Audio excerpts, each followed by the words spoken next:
retrouve ici sur la station d'élevage d'Altiagne, qui est la station expérimentale régionale d'élevage au vin laitier de l'Audarc. C'est une station qui a été créée en 1968 par la Somivac en collaboration avec l'ITCF. Donc c'est une station qui se compose de 58 hectares en propriété Audarc, dont 32 hectares de superficie agricole utile de SAU.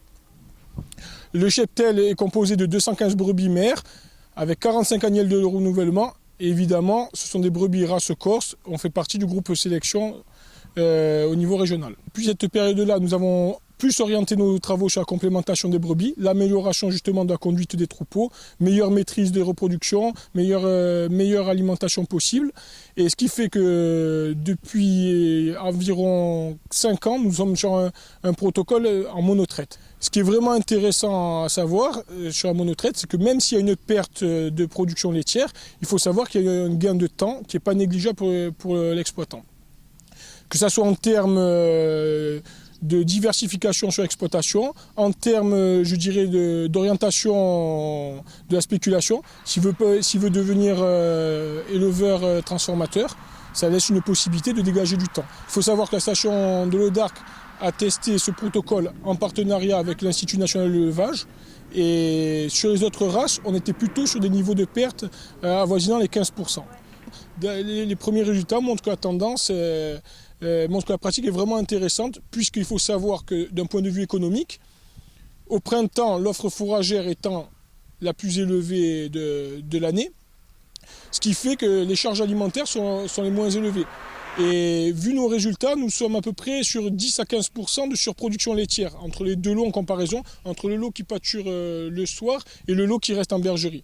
Donc il faut savoir que c'est quand même un gain économique qui n'est pas négligeable et qui peut-être peut compenser aussi la perte de lait due à cette pratique. L'association expérimentale d'élevage d'Altiagne est en train d'évoluer en pôle de compétences.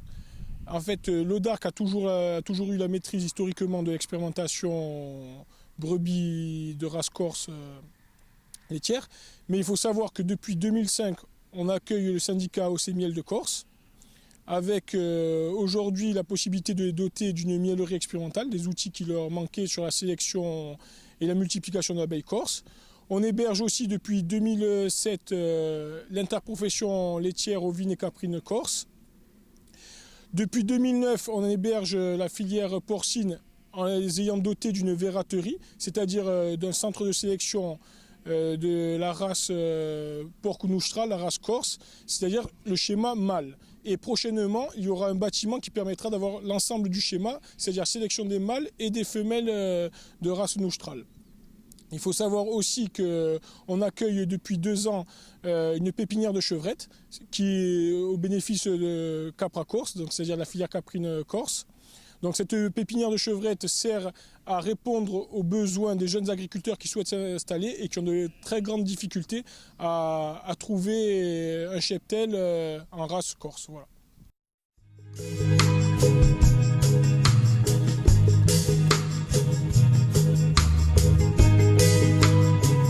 Au bâtiment d'exploitation de la station de sélection et d'élevage de l'abeille corse, au pont d'Altiagne, bâtiment qui nous est prêté par l'Audarc. Ce bâtiment inclut 2 pièces dédiées à l'élevage, une à l'élevage de rennes proprement dit, l'autre qui concerne les travaux d'insémination qui sont nécessaires au plan de sélection pour améliorer l'abeille corse. Ensuite vient une autre pièce un peu plus grande, plus spacieuse, qui est l'atelier, qui nous permet de remettre à niveau et de préparer tous les matériels. On l'utilise essentiellement en période hivernale. Ensuite une grande pièce attenante plus conséquente qui est la miellerie, avec une chaîne d'extraction automatisée, on va dire, ce qui se fait à peu près de mieux à l'heure actuelle. Et ensuite la fin du bâtiment qu'on appelle le hangar, qui nous permet le stockage de matériel. De chaque côté du bâtiment, il y a un auvent nord, un auvent sud qui servent en partie au stockage du matériel, parce que pour des raisons techniques, c'est bien de pouvoir stocker à l'air libre, mais à l'abri de la pluie et du soleil. Et puis parfois, ça nous permet aussi de stocker des ruches peuplées dans certains travaux d'élevage. Et donc à proximité du bâtiment, il y a le rucher d'élevage. Bon, à cette époque-ci, il est un peu en stand-by, mais en pleine saison, où sont regroupées les éleveuses qui nous permettent de produire les rennes, qui sont à 20 mètres du bâtiment, les éleveuses orphelines à mâles qui nous permettent de produire et de récupérer les mâles pour les travaux d'insémination, parce que l'insémination en abeille, on ne laisse pas voler les mâles pour être sûr de leur origine génétique. Et puis à une autre partie, à 25 mètres de l'autre angle du bâtiment, se trouvent les souches, donc les ruches qui ont été diagnostiquées comme portant une bonne valeur génétique et qui servent de géniteurs. Voilà, donc l'essentiel de nos travaux ici, c'est les travaux de sélection. À nous, chaque année, de donner naissance, depuis les géniteurs, voie mâle, voie femelle, des reines inséminées qui sont l'année suivante distribuées aux exploitants, aux apiculteurs du groupe sélection du syndicat AOC Miel de Corse. Comme tout éleveur, multiplier des individus sans tenir compte de la valeur des parents, ça n'a pas trop de sens. Donc il est assez difficile de mettre en place des travaux d'élevage pointus en s'affranchissant du volet sélection. C'est quasiment impossible. Enfin, ça n'a pas de logique. Ça n'a pas de logique animale ni végétale d'ailleurs. Voilà, donc comme on avait besoin d'un bâtiment qui puisse être entouré de très près par des ruches, ruchettes et autres matériels apicoles peuplés, avec beaucoup d'abeilles, c'est pour ça qu'on a demandé à être tout au fond de la station, où il y a le moins de passage possible, parce que là c'est à peu près calme. Puis, enfin si, on a ouvert des ruches ce matin, mais en pleine saison on les ouvre tous les jours et elles sont plus ou moins de bonne humeur.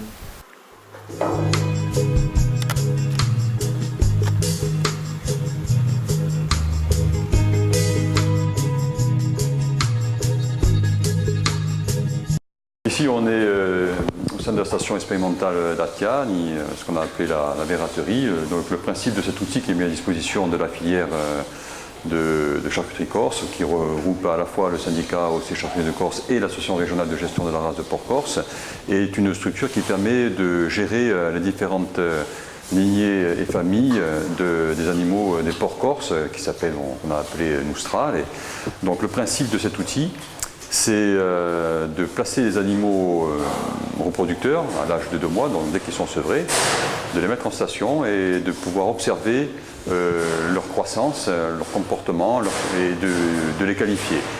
Et l'objectif, c'est de faire véritablement de la sélection sur les performances de croissance, tout en gardant à l'esprit que ces animaux sont des animaux inscrits au livre généalogique de la race. Donc c'est une race particulière qui est définie, qui renvoie bien entendu aux particularités du produit en appellation d'origine contrôlée, enfin en appellation d'origine protégée.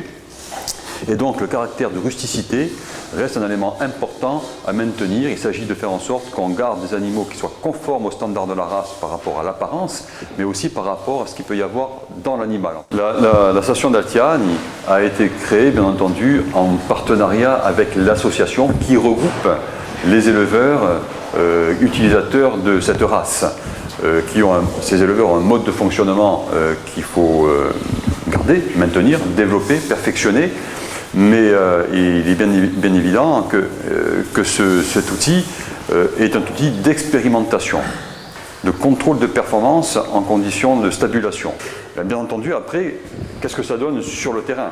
Donc ça sera la deuxième partie du travail, de vérifier ce que ça va donner au niveau des exploitations elles-mêmes. Donc ces éleveurs ont besoin de cet outil, parce qu'ils ont besoin de connaître le potentiel génétique de ces animaux, indépendamment du mode d'élevage traditionnel. Donc bien entendu, c'est une complémentarité entre la structure d'élevage traditionnelle, de l'éleveur utilisateur de la race, et l'éleveur sélectionneur, parce qu'il sélectionne aussi chez lui, et la structure collective d'Altiani qui va permettre de qualifier dans un premier temps les reproducteurs. Donc il y a besoin de maintenir ce standard de la race, même de l'affiner, hein, d'éliminer véritablement tout ce qui peut poser un problème génétique par rapport à la conformation. Et du coup, qu'est-ce que ça donne d'un point de vue économique? Voilà, il y a ces 3 critères qui rentrent en ligne de compte. Donc évidemment, à terme, c'est d'avoir quelque chose de performant. Donc voilà, il y a ce mode d'élevage qui a été maintenu depuis des générations, et la race y est pour quelque chose. C'est à la fois l'interaction de l'homme et de cette race qui fait qu'aujourd'hui, on a ce que l'on a aujourd'hui, un élevage sur du territoire. Voilà, un cochon qui est présent sur le territoire.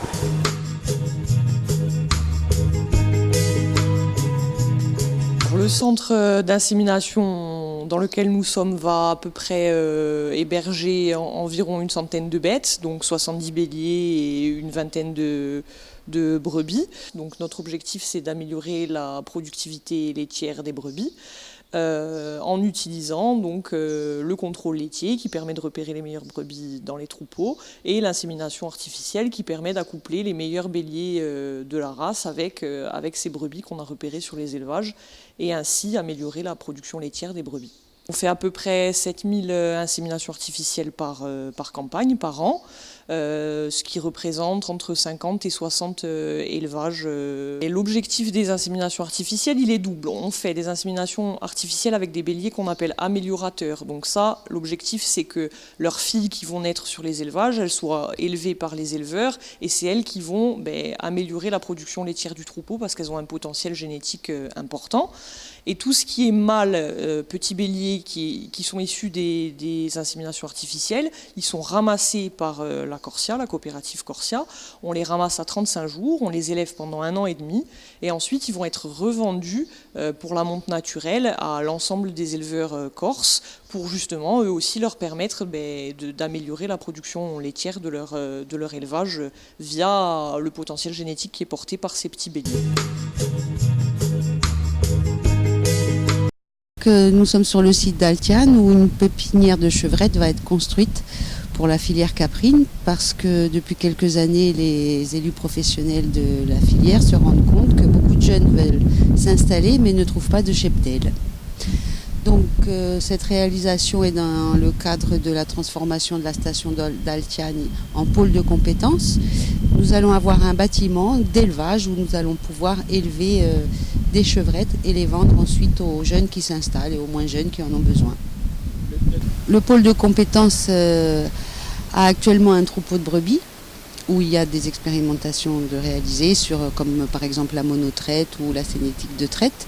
Et la pépinière de chevrettes va nous permettre de réaliser aussi notamment une expérience sur le sevrage précoce des chevrettes parce que c'est vrai que la tradition veut qu'on laisse les chevrettes sont élevées sous la mer et elles sont sevrées souvent tard au début du printemps et pendant cette période c'est un manque à gagner en lait pour les éleveurs.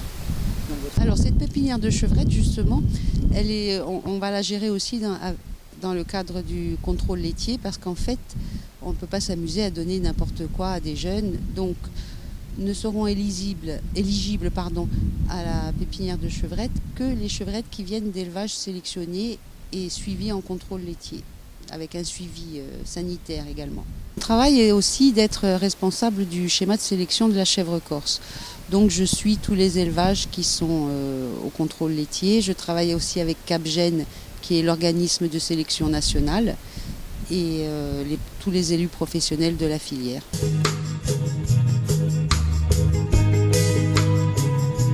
La fromagerie d'Altiane a pour objet des expérimentations pour mieux connaître nos fromages, nos produits traditionnels corses. C'est aussi un centre de formation pour aussi bien les jeunes agriculteurs que les actifs. Car à partir d'aujourd'hui, tout individu qui demande des aides au DARC, des subventions, doit suivre une formation. Ici, vous êtes dans la salle d'entrée du lait, qui sert en même temps de laverie et pour nettoyer le matériel et tout ça, et donc la réception du lait. Ici, vous êtes dans la salle de fabrication du fromage. On peut faire tous les types de fromage corse traditionnels, mais aussi du lactique. Et on a un coin pour fabriquer le butch. Donc on a des tables de moulage. Et on peut gérer et maîtriser les températures de la pièce. Un laboratoire où on pourra faire toutes les analyses simples sur le fromage. Ici, nous avons la salle de moulage où donc on peut maîtriser la température et la ventilation et on peut fabriquer toutes les sortes de fromages et goûter tous les types de fromages. Ici vous avez la première salle d'affinage où donc on peut affiner tous les types de fromages.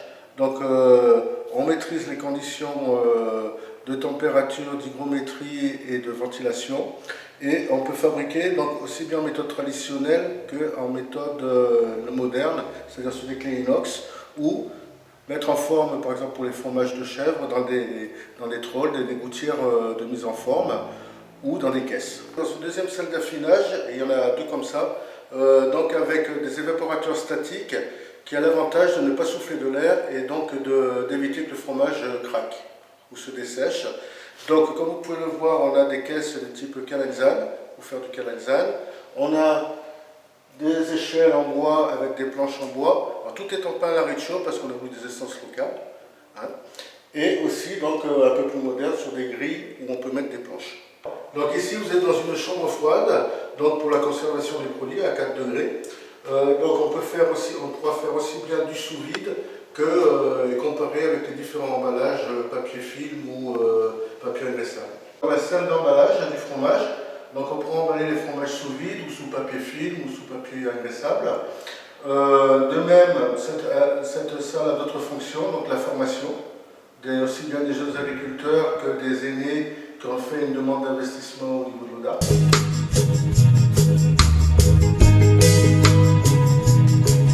Le centre d'Altiane s'est donné pour vocation de mettre en évidence et de faire tirer vers le haut toutes les techniques en production animale, donc un centre de pôle d'activité. Le deuxième axe, c'est vraiment l'échange et l'ouverture sur l'extérieur, avec mise à disposition pour tous les professionnels, quels qu'ils soient, dans quelque secteur qu'ils soient, d'un outil de rassemblement, réunion et donc diffusion de beaucoup de données. Donc c'est vraiment, ça a pour vocation aussi de par sa situation géographique centrale, d'être le poumon et je veux dire le catalyseur du monde agricole.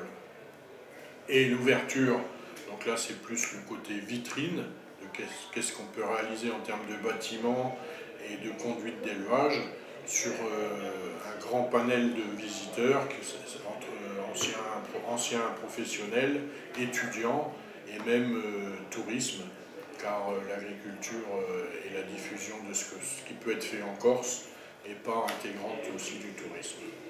Le centre d'Altiane a une deuxième vocation, et on y est en plein aujourd'hui, c'est l'accueil de grandes structures, de réunions professionnelles. Et par exemple aujourd'hui se tient au niveau de notre site l'assemblée finale d'un programme biomasse avec notamment l'accueil du groupe pilote italien. Voilà. L'accueil de nombreux étudiants, de groupes de professionnels. On a eu dernièrement l'assemblée générale du CORAM, des races de haute montagne et moyenne montagne qui s'est déroulée au sein de l'ODARC. Donc encore une fois l'accueil de professionnels pour que les gens un peu puissent visualiser ce qui peut être réalisé en Corse au niveau technique et environnemental. Cet été on a réussi à organiser une journée fourrage avec l'accueil de nombreux professionnels et mise à disposition de toutes les techniques de conditionnement et des dialogues et restitutions techniques sur les valeurs fourragères de certaines productions et variétés végétales.